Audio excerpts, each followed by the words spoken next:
You should hear what keeps him up at night. This is what keeps me up at night. I don't understand how my fellow Americans, I don't even understand how this election is close. And yes, I'm voting for you, but I would also vote for that wall over there. Well, he's half right. We do need a wall. You know, to keep out gang members, fentanyl dealers, human traffickers, and Anna Navarro. What's funny, though, is that Stern actually thought that was a compliment. Stern has become such a wussified sycophant, he doesn't realize that telling Kamala that he'd vote for a wall is telling her that he knows she's as dumb as one. Howard Stern built his empire on shock, rebellion, and tearing down the establishment. But when Greg Gutfeld aimed, the king of controversy went radio silent. No comebacks, no fire. Just awkward silence echoing louder than words. In a stunning, live segment, Gutfeld didn't just call out Stern's evolution, he exposed it as a full-blown sellout. The rebel had become the system, and Gutfeld lit the match. What happens when the uncensored icon gets out-rebelled on his own turf? But that's how Stern can call snacking with celebs at a fancy restaurant exhausting. Exhausting.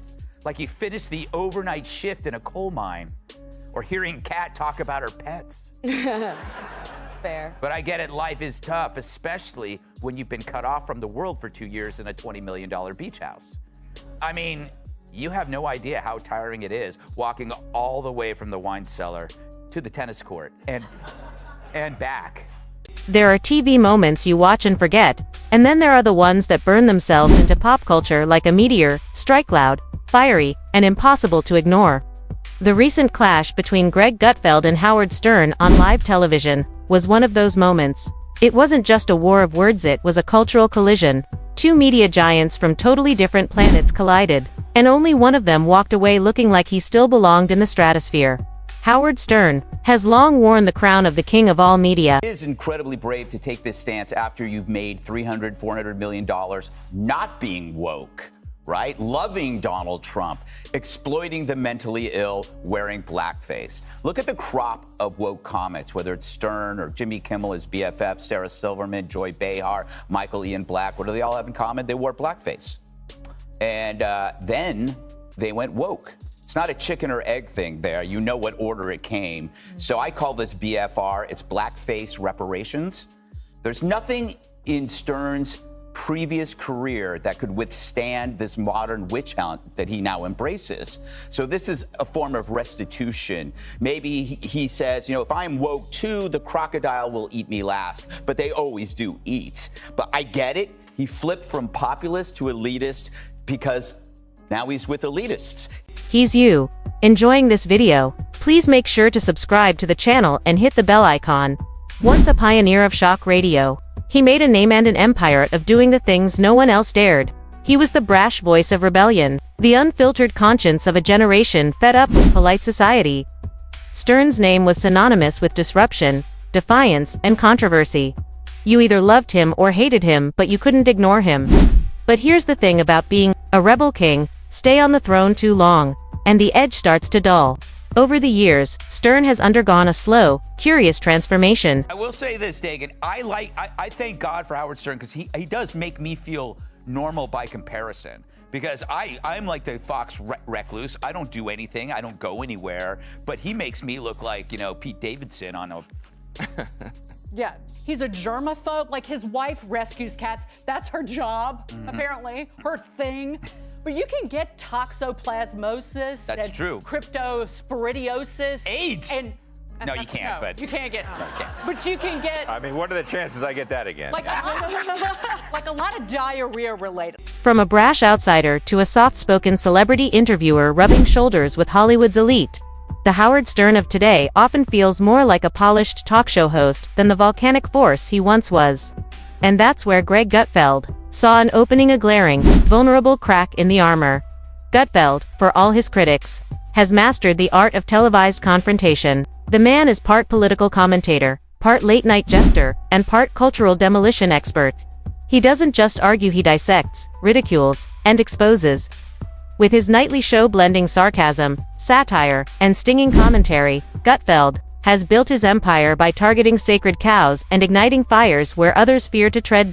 So when Stern popped up in one of Gutfeld's segments casually, Then suddenly, not so casually, the stage was set. What began as a brief mention turned into a focused, almost surgical takedown. Gutfeld didn't just question Stern's transformation, he dismantled it. He challenged the entire trajectory of Stern's evolution, mocking the man who once thrived on chaos for now, preaching conformity from his penthouse studio. On his radio show, Howard Stern defended wokeism, saying it's a compliment when someone calls him woke. Listen. If woke means I can't get behind Trump, which is what I think it means, or that I support people who want to be transgender, or I'm for the vaccine, dude. And let's be clear, this wasn't some offhand jab. Gutfeld leaned in hard. He framed Stern not as a legend, but as a cautionary tale. The message was clear. Howard Stern, once a fearless iconoclast, had become exactly what he used to rage against. In Gutfeld's world, that's the cardinal sin: selling out, toning down, becoming part of the very machine you once fought to destroy. There was no need for shouting. Gutfeld didn't raise his voice or froth at the mouth. Instead, he sliced with precision the way a surgeon handles a scalpel. He compared the old Stern, the white-haired, reckless truth bomber who terrified censors and mocked elites, with the new, meticulously groomed Stern, who now cozied up to celebrities he once shredded. It was a quiet gutting, a brutal unraveling, of a legacy carefully built on rebellion but now teetering on respectability. The absurdity practically wrote itself. Here was the man who built an empire mocking phoniness, now wearing the very mask he used to tear off others. Gutfeld didn't even have to exaggerate. All he had to do was describe the transformation. The symbolism was devastating. The shock jock who once spat on the red carpet had now rolled it out for himself. But Stern being holed up in his house that long, it explains a lot of things, like how you forget how other people live, especially in hard times like a pandemic. For the longest time, 2 years in fact, the same time Stern's been AWOL, I wondered where he went. Not physically, but mentally. I bet you did too. Remember his screeds about COVID? They were epic and angry, and not to mention wrong. When are we going to stop putting up with the idiots in this country and just say, it's mandatory to get vaccinated? F them, f their freedom. I want my freedom. The guy who once wore defiance like a badge of honor now seemed obsessed with approval: Hollywood approval, corporate approval, mainstream approval. What made it hit even harder was the context. Gutfeld's show thrives on irreverence, on turning sacred cows into burgers. So when he aimed at Stern, it wasn't just another celebrity. It was a generational indictment, one voice accusing another of losing its soul. The punch wasn't just personal, it was philosophical, and Stern, for once, had no comeback, no fireworks, no takedown of his own. Just a thunderous silence. Gutfeld didn't need to win the exchange. The fact that it landed so cleanly and that the public immediately sensed something truthful in it was the real victory. Stern, once the guy who called everyone out, was finally the one being called out. And this time, it stuck. Viewers watched in real time as Gutfeld painted Stern as a ghost of his former self. It wasn't loud or belligerent, it was sharp, cold, and cutting. And it struck a nerve not just with fans of either figure, but with anyone who's watched a once revolutionary voice fade into comfortable irrelevance. The contrast between the two couldn't have been more vivid. When I watch them on Saturday Night Live with the where they have Maya Rudolph playing you, I hate it. I don't want you being made fun of. Oh my God. There's too much at stake. I believe the entire future of this country right now, I mean, as America, land of the free, home of the brave, I think it's literally on the line. So a guy who's supposed to be funny for a living now claims her candidacy is too important to joke about. This is a guy who once joked right after the Columbine massacre that the killers should have raped the students before killing them. Not that I like that Stern, but this pendulum swing from saying the most tasteless thing in the universe to putting your balls in a Tic Tac container. You gotta wonder what's going on here. It's striking that the king of the most misogynistic humor ever now turns into a breathless over a progressive, hopelessly shallow candidate. Stern built his legacy in a time when breaking the rules meant getting fined by the FCC, banned from networks, and screamed at by sponsors, but that very resistance made him powerful. Gutfeld, on the other hand, came up in an era where canceled culture, outrage mobs, and social media takedowns were the new form of censorship. He learned to fight with sarcasm instead of swear words, ridicule instead of shock value. In many ways, the Gutfeld-Stern showdown wasn't just a battle of personalities, it was a clash between two eras of media. Gutfeld embodies the modern digital insurgency, slick, sarcastic, meme-ready rebellion that thrives on calling out hypocrisy in 30-second viral bursts. And the audience. They saw it all unfold like a courtroom drama with no judge. Just two gladiators and a million viewers waiting to declare a winner. What really stung for Stern was how icily Gutfeld pulled back the curtain. He didn't attack Stern's past, he praised it. The insult was in the comparison. Happy Friday, America! Oh man, tonight is a special night. It's Feminine Friday, where all the panelists are women. Tonight we have Kennedy. Yeah! David McDowell. Kat Tim. And Janine Garofalo. All right. A long way for a meat joke. Okay, I hope you had a good week. I did, and no thanks to Howard Stern. True, the New York Post reported that Stern hit a chic restaurant in NYC with a crew of A-listers, including Jimmy Kimmel, Jennifer Aniston, Jon Hamm, Justin Theroux, Jason Bateman. I was not invited. Old Stern, Gutfeld implied, would have torn apart the sanitized version that now shows up on satellite radio and late-night talk shows in a designer hoodie. That old Stern wouldn't have recognized the man who now waxed philosophical with Hollywood elites or played softball interviews with Alisters like he was on a charity telethon. To Gutfeld, Stern had gone from cultural sniper to media monk, muzzled, manicured, and all too comfortable with the very system he once burned down. And once that image stuck, there was no unseeing it. The aftermath was instant. Social media lit up with clips, commentary, and reactions from every corner of the internet.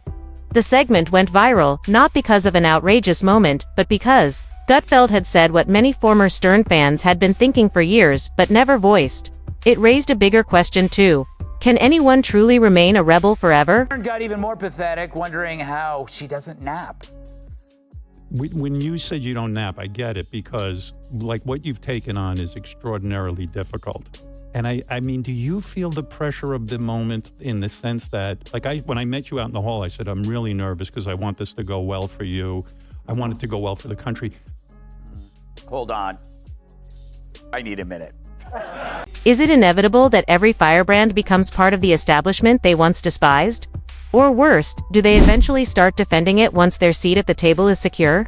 Gutfeld seemed to argue the issue wasn't that Stern had changed but how he changed. Not through a genuine ideological shift, but through calculated self-preservation. The man who once claimed to fear nothing now appeared afraid of offending anyone. The one who mocked celebrity culture now seemed obsessed with being accepted by it, and in Gutfeld's view, that kind of transformation isn't growth, it's surrender. Ironically, Stern's silence in the immediate aftermath only made things worse. The man who once thrived on confrontation, who built a career out of eviscerating critics with lightning-fast comebacks, suddenly vanished from the conversation. It gave the impression, fair or not, that Stern had nothing left in the tank, that he'd been caught off guard. And maybe, deep down, even agreed. This definition of woke, it's if you call someone a know-it-all, you're not complimenting them on the breadth of their knowledge. Yeah. You're saying you don't know as much as you think you know. So yeah, woke doesn't have anything to do with vaccines. What it really means is sort of a slavish devotion to left-wing ideology and then repeating it so you can get social credit. Right. That's really what it means. Yeah. It doesn't mean that you're smarter than anybody. And he had said in another part of this that, because I believe in the science. Well, if you believed in the science, you wouldn't be hiding out like Howard Hughes in your mansion. Yeah. Viewers who once admired his fire were left wondering where that edge he had gone. It wasn't just that he didn't respond, it's that he couldn't. Gutfeld threw a punch. And Stern didn't even flinch, not in defiance, but in confusion. In an industry built on reaction and narrative control, Stern's failure to respond wasn't just a missed opportunity, it felt like quiet confirmation. Meanwhile, Gutfeld continued, almost smugly, like a man who knew he'd landed the blow. He didn't gloat. He didn't need to.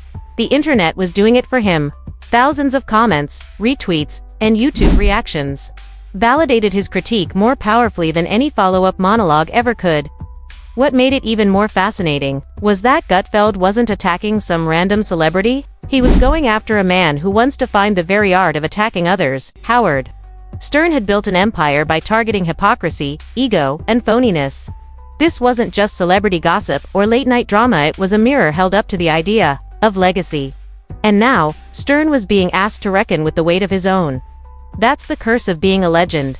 Your past self becomes the measuring stick. And if you fall short, no one is more brutal than your former fans. I always hate that argument, like, what happened to the old Stern, or what people have changed. That's not what this is about. It's a weird disconnect. Well, What? he hasn't changed. No. People have been calling him insane for 40 years. Yeah, that just used to be, this guy's nuts.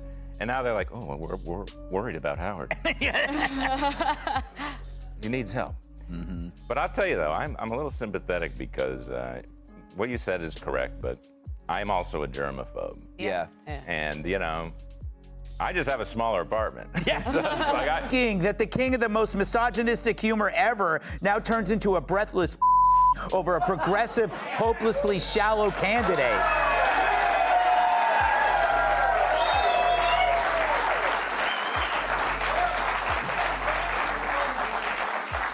But maybe that's the explanation. This is Stern's self-imposed penance for subjugating women to demoralizing stunts, capitalizing on desperate females thirsting for attention, even if it's from an oily paddle striking their bare asses. The entire exchange, direct or not, felt like a scathing commentary on the media industry at large, a mirror reflecting its slow decay. Gutfeld's rise wasn't accidental. It was built on the very traits Stern once embodied but now seems to have buried: unfiltered humor, relentless defiance, and zero regard for polished narratives. While legacy media stumbles under the weight of self-censorship and corporate sensitivity, Gutfeld has filled the vacuum with bold, brash commentary that resonates. He taps into the hunger for authenticity, the same hunger Stern once fed, but where Stern now opts for soft interviews and social acceptance. Gutfeld charges forward, reckless, raw, and unapologetic. In today's crumbling media landscape, this wasn't just a battle of personalities, it was a changing of the guard. It wasn't about politics. It was about authenticity, or at least the perception of it. And in that moment on live TV, Gutfeld looked like the more authentic voice, the man willing to say the unsayable, even if it meant going after a legend. Stern, by contrast, looked like someone clinging to a reputation that no longer matched his reality.